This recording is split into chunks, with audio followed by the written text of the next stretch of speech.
and I'm graduating. Shit!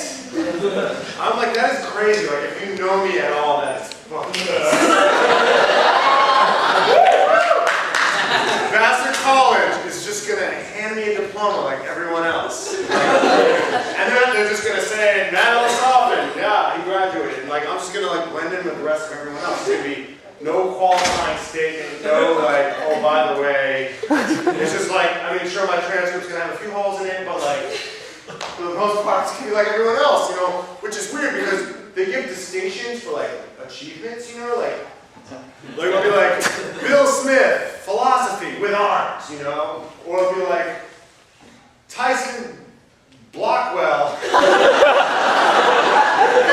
Phi Beta Kappa. I feel like when I go up there, it should really be like, Matt Ellis-Hoffman, English, by the skin of his fucking teeth.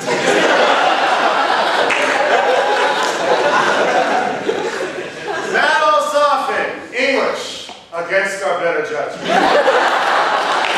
We're just Matt Ellis-Hoffman, English. Really?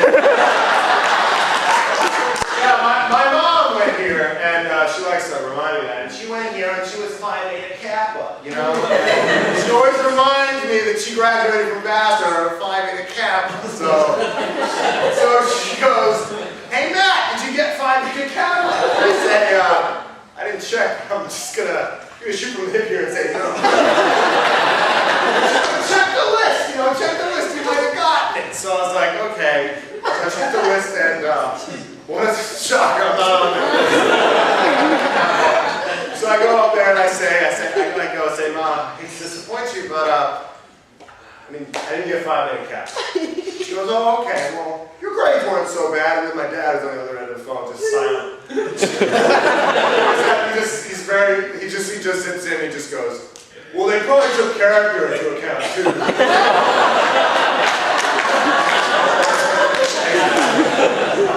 Yeah, but when you leave Vassar, that's pretty intense and emotional. I mean, I haven't left Vassar since JYA, you know?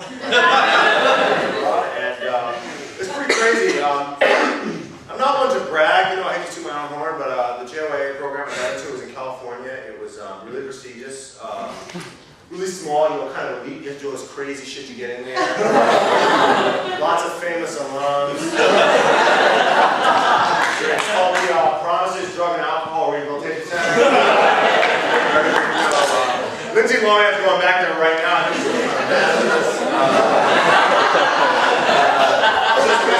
You have to fuck her to graduate. Yeah, it's pretty insane to go to rehab and like, and what's really funny is like, some of the kids there, like, you know, they say like, rehab, you get there and you're gonna get it and you're gonna click, but like that is not true. Like there are people there that just rehab was it just didn't click for them. I want to talk today about my favorite guy at rehab. His name was Chris, and in rehab they would take you on field trips. They would like take you these field trips, but they'd always like leave out the best part. Like you're like, all right, we're going to the beach, you guys, but no going in the water. You know? And you couldn't drink, so it sucked. You know. Hey, we're going bowling, and we could totally bowl, but we couldn't drink, so it sucked. One time we went to the aquarium, and there was a lot of fish and octopi, and just sharks and shit, and couldn't drink, so it sucked. Later that day, my boy Chris,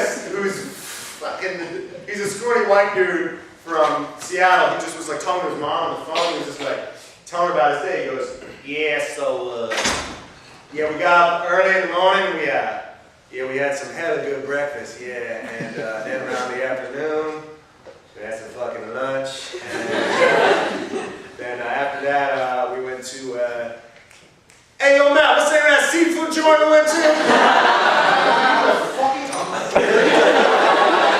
Like, yeah, the aquarium in that place was dope, yo.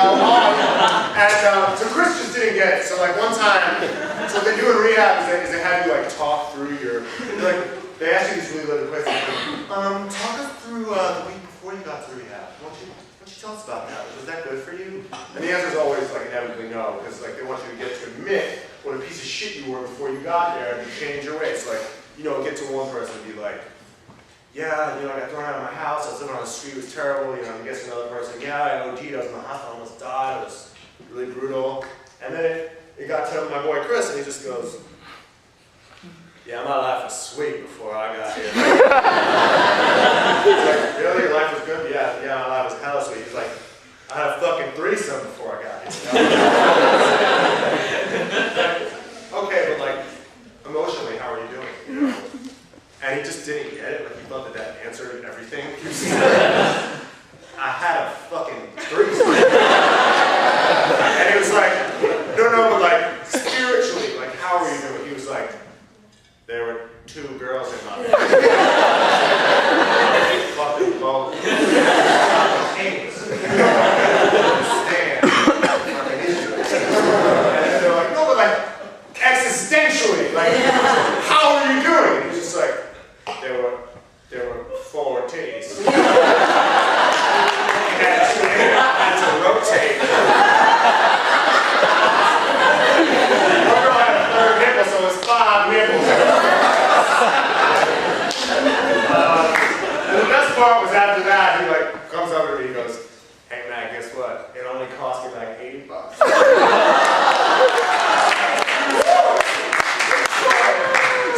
I don't drink anymore, so I really just like have nothing to fucking do all the time. So I just want to have sex all the time, you know? But it's gone beyond horniness. It's I have like a Billy Elliot-sized passion for pussy, you know? Instead of like living in like homophobic, like industrial England where they're like, you can't dance because you're a boy, you're poor! People are like, you can't get with me because you're a fucking terrible person.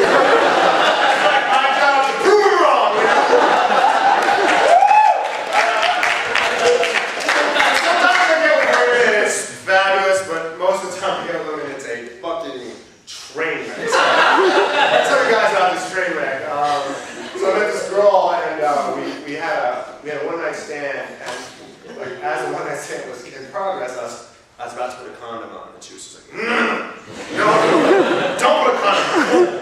Why? She was like, I hate condoms. I was like, well, I hate them too, but I'm not ready to be a father, so small concessions here. And she's like, no, I'm on birth control, it's fine. So you know, I didn't think twice, YOLO, right? I just birth control. And, then we became good friends. It was one night stand, we became really good friends, and a month, fast forward a month, she's been with other guys since me, to put it lightly, and